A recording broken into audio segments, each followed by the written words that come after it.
ऐसा मजाक ठीक है?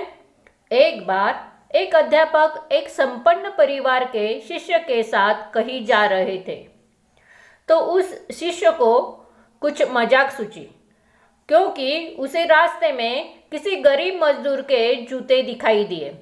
उसने अध्यापक से कहा, गुरुजी, अगर हम इन जूतों को छुपा दे तो कितना मजा आएगा। देखते हैं कि मजदूर पर इसका क्या असर पड़ता है।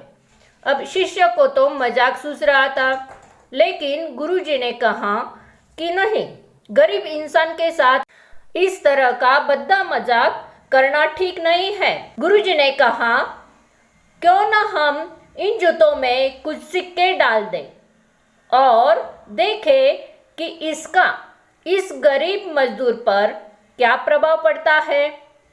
उन्होंने ऐसा ही किया। जैसे ही मजदूर अपना काम करके लौटा और उसने एक पाँव अपने जूते में डाला, तो उसको कुछ कठोर सा महसूस हुआ। उसने जूते के अंदर हाथ डाला तो उसको कुछ सिक्के दिखाई दिया। वह थोड़ा आश्चर्य में पड़ गया। आसपास देखा तो कोई भी दिखाई नहीं दिया। वापस उसने दूसरा पैर अपने जूते में डाला और वापस उसको उसमें कुछ सिक्के दिखाई दिए।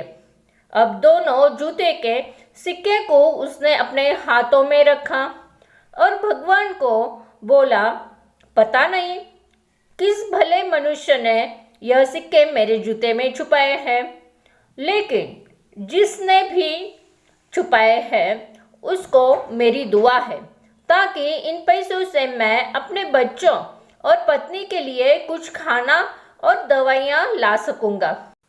और इतना बोलकर वह चला गया। इस बात को शिष्य और अध्यापक दोनों सुन रहे थे।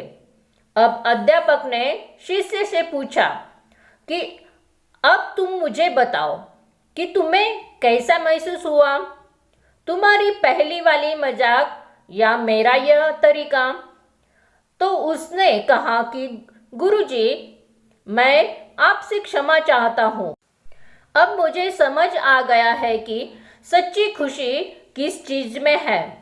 जब हम किसी की मजाक उड़ाते हैं तो हमें कुछ पल का आनंद मिलता है, लेकिन इससे हमें बद्दुआ मिलती है।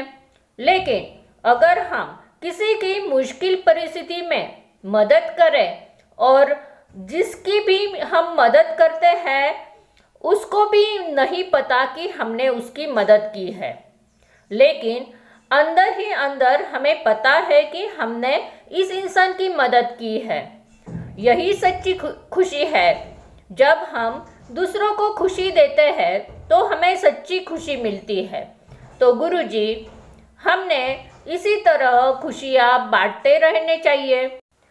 अपनी क्षमता के हिसाब से जरूरतमंद लोगों को मदद करते रहने चाहिए। आशा करती हूँ कि यह दिल छू लेने वाली कहानी आपको जरूर अच्छी लगी होगी। आपकी इस कहानी के बारे में क्या राय है, यह आप हमें कमेंट करके बताइए और अपने दोस्तों के साथ यह कहानी शेयर भी कीजिए ताकि वो भी इसका लाभ ले सके। और इस चैनल पर अगर आप नए हो तो चैनल को सब्सक्राइब कीजिए, बेल आइकन को भी दबाइए ताकि आने वाली अच्छी अच्छी कहानियाँ आपको मिल सके। मिलते हैं अगले कहानी में। कहानी सुनने के लिए थैंक यू, बहुत बहुत शुक्रिया।